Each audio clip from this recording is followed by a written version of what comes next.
right now. We make no apologies for it. And Chelsea fans, sorry. Yeah, we would like to be talking about you and that sensational win last night, but at the moment it is Manchester United that dominates proceedings. How come 3-2 up they crack and fall apart and end up losing 4-3? But it's a longer problem. It's been in the mix for a while. What has gone wrong under Erik Ten Hag, and is it time up for him? We had a caller on just a few moments ago, Paul, a Manchester United fan who is nothing short of spectacular. We are giving us a list as to the things that have gone wrong under Ten Hag. I mean, if you didn't hear it, this is just the briefest of brief tastes of what he was about. Be a big football club if you are still hanging on to that manager. And some of the things that he's done are unbelievable. He's presided over the worst ever defensive record by an English side in a Champions League group history, right? Conceding 15 goals, coming bottom of the group with Galatasaray and Copenhagen. He talks about standards all the time. He talks about standards. He loses 7-0 to Liverpool, 7-0, and he plays the same team in the next game. Loses 6-0 to City. Right? He's conceded 59 shots since Saturday. And that was just a brief taste of what Paul was about, Dara. I must admit, we sat here just like, oh, crack on then, Paul. Gav is you a need to Manchester... I'll tell you what you need to do. You need to get his surname. For me, that was like a Mike Bassett England manager moment when he's getting on the bus and the fan says, hey. And he said, go on then, tell us what you think. And very eloquently, the guy gives him fantastic tactics. He goes for it. All the stuff about the team. That's what Paul was like earlier. Well, Gav's a United season ticket holder. Wow, what a caller that was. I cannot argue with a single point that he has mentioned. There is another one. Morning, Jim. Great show. Paul, Manchester United fan. Best caller I've heard in a very long time. He said what we're all thinking. Phil in Manchester. I'm a City fan. That was nothing short of spectacular. And he was bang on with everything he said. The guy knows his onions. John is a big Manchester United fan. John, do you agree with Paul that really it can't go on under Ten Hag? What's your take on it? Well, absolutely. Paul was brilliant, wasn't he? And he summed up everything I was going to say this morning, Jim. But Ten Hag just has to go. Paul summed it up. He was brilliant, the best call I've heard in ages, and he summed up exactly what's going wrong. The only thing I'd add to it is exactly what's going on with the training of these players. Because they're not being trained. He needs to be gone now. Darren mentioned it. I agree with you entirely. We get someone else in, I don't care. Maybe bring Roy Keane, someone who understands what Manchester United is. We've got Liverpool this weekend, right?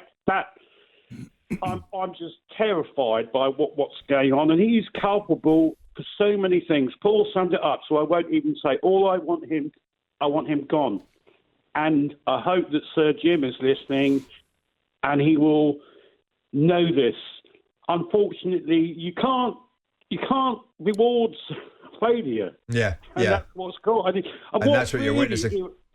Yeah, and the other thing that really irritates me, Jim, is the rubbish he always comes out with, the stuff he says after games when we played well or whatever. No, we haven't.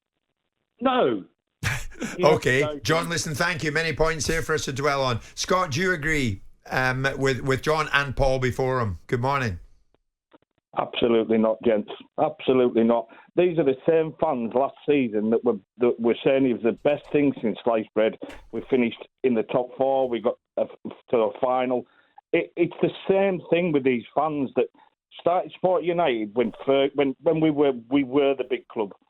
You know, they haven't seen what it's like to be a fan from the 70s, 80s, when United were in exactly the same position. Now, football's a funny thing. It goes round. Yeah, but Scott, nothing changes if nothing changes. That's the message that's coming over from many United fans. They can say what they want, Jim. Look at Arteta now. How long's Arsenal giving Arteta? Yeah, but with all due respect, Scott, everyone watching Arteta at Arsenal, the style of football, it's been a joy to watch, and you could tell this was coming. 2 years ago, Scott, I said Arsenal would be competing for the title because he was putting together a young squad. There was an identity to how they played. There was a culture. You could see what they were trying to do. He was moving out the older players. He was getting rid of bad apples. And you knew that in a couple of years they were going to be a hell of a team to watch. They won a cup early on. A bit like Ten Hag. He won the League Cup. Arteta won the FA Cup. Yeah. I'm not sure you can compare both managers. And with all due respect, Man United fans are used to a certain brand of football. Are you honestly enjoying the last 2 years what you're watching, Scott? Have you seen a progress or an evolution? I haven't seen any progress in the last 10 years. So don't even go on about the last 2 years. Well, then, I mean, what are you just tolerating mediocre football from United? This club has got to stop going round in circles, bringing in another manager. We've got to start. So Jim's here now. Let's see what starts from here. We're starting to get in. We're starting to get in people that are at the top. I mean, this bloke's come from City, who's supposed to be world class. We're starting to build. So we've just got to stop with this. Have you got the right chef for the ingredients that get brought in? Sorry, say that again. Have you got the right chef for the ingredients that get brought in? You got all these people coming in now who are going to bring ingredients in. Do you have the right chef? The most important job is the manager's job, isn't it, Scott? He's only just got. Give him. I can't swear on radio, and I won't swear on radio. But you've got to. You're talking again. You're making.